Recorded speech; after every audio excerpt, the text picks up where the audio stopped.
Merci. Pour le groupe socialiste, Madame Bouquet-Noufa.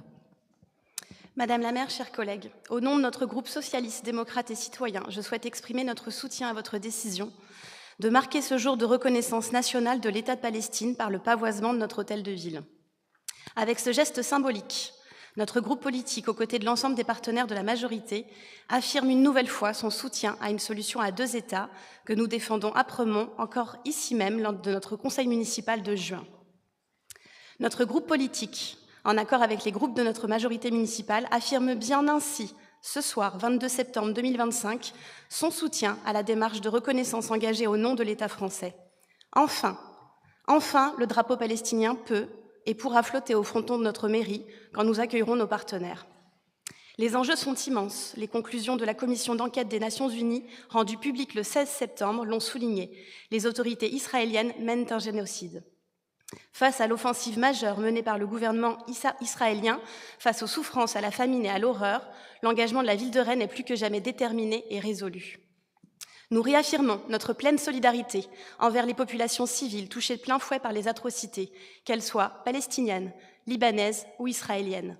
En cette journée symbolique, notre formation politique socialiste, démocrate et citoyenne appelle une nouvelle fois la France à utiliser tous les leviers politiques, diplomatiques, économiques dont elle dispose pour obtenir un cessez-le-feu, la levée du siège à Gaza et l'arrêt de la colonisation en Cisjordanie, pour obtenir des autorités israéliennes les arrêts des attaques contre les hôpitaux, les soignants, ainsi que la reprise massive de l'acheminement de l'aide humanitaire, pour œuvrer pour obtenir la libération des otages israéliens encore détenus et des milliers de prisonniers palestiniens indûment emprisonnés en Israël.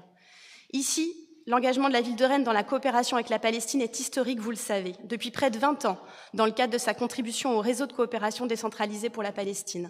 Depuis 2019, dans le cadre de 3 programmes GEREST auprès du centre Silwan Alaya, et encore depuis près de 10 années dans le cadre de la coopération avec la municipalité de Bétounia pour permettre un accès à l'eau des habitants.